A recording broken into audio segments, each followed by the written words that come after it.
What if you could totally reinvent yourself? I'm not just talking about changing a habit or two. I mean building an entirely new life, right from the ground up.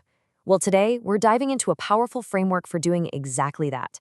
We've pulled together some of the most potent ideas out there on personal transformation to create a kind of roadmap for real, lasting change. And it all starts from the inside out. Let's get into it. This is our starting point. 6 months. It's a time frame that sounds huge, and at the same time, strangely doable. The second you hear it, your brain probably starts firing off all the excuses, right? Your job, your schedule, your bank account, all of it. But that person you dream of becoming, they live on the other side of those excuses. The only thing you really need isn't more time or a perfect plan. It's a real, unwavering commitment. So where do you even begin? Well, it starts with a conscious decision to let go. And this isn't just some nice metaphor. It's about telling everyone, and look, more importantly, telling yourself, that the old you is gone. You're building someone new, someone the world has never met before. And let's be super clear about this. This is not a comeback story. You are not trying to get back to something you lost. This is a full-on, from the ground up reinvention. Because look, the time is going to pass one way or another. The real question is, 6 months from today, are you going to have a story that you actually built, or just an excuse that you've gotten really good at memorizing? We all have one, don't we? That idea that pops into your head in the shower or on the commute. You've planned it out in your mind 1,000 times over, but you've never actually pulled the trigger. And with every single week that goes by, the distance between the you of today and that idea just gets bigger and bigger.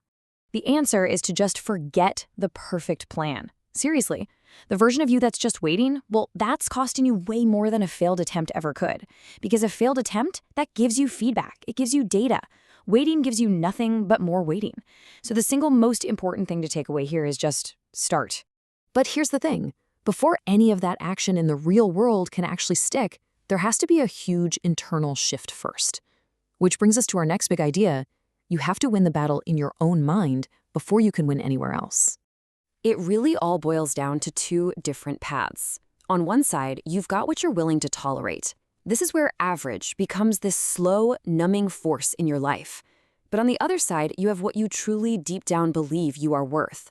You have to let yourself feel the sting of not being where you want to be, because your life is always, always going to be a mirror of what you're willing to accept for yourself. Now, this doesn't mean you have to be miserable all the time. Not at all. There's this amazing concept called blissful dissatisfaction. Think about it like taking the first bite of an incredible meal. The absolute bliss of that first bite doesn't make you want to stop eating, right? No way. It makes you even hungrier for the next one. Celebrating your wins is the fuel. It doesn't put out the fire, it makes it burn brighter. So where does that confidence to keep going come from? It's not about getting likes or praise from other people. Real, solid self-confidence is actually self-trust. It's a completely internal game. You build it brick by brick with the promises you make and keep to yourself. And the process for building this is just beautifully simple. You start by making tiny, almost laughably small promises to yourself. I will wake up at 6 a.m. I will make that one phone call I've been putting off. Then, step 2, you just keep them. But here's the crucial third step, the one everyone forgets. You have to consciously acknowledge that you did it. You have to give yourself that credit. Every time you do this, you're stacking another win, building this incredible, unshakable foundation of trust in who you are. Okay, so your mindset is in place, you're building that self-trust. Now comes the hard part, turning all that internal resolve into real, disciplined action in the world. And honestly, there's a story that illustrates this better than anything I could say. I want you to just imagine this. You're 11 years old, you love basketball more than anything. You play all summer long, and you don't score a single point. Not one. Not a free throw, not a lucky shot. Absolutely nothing. That was Kobe Bryant's reality. He was, as you can imagine, completely devastated. But his father gave him something more valuable than any coaching tip. He gave him unconditional love. And that support gave Kobe the ultimate confidence, the confidence to fail. And what was Kobe's reaction to that? Did he just say, okay, it's fine to fail? No. He took that incredible safety net of love and he used it as rocket fuel. His whole mindset shifted to hell with that. I'm scoring 60.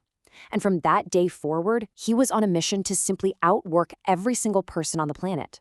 And this is where you see the simple, brutal math of greatness. When you obsessively practice something for 2 to 3 hours every single day over a year, and then 2 years, you don't just get a little bit better. You make quantum leaps. That's the price you have to pay.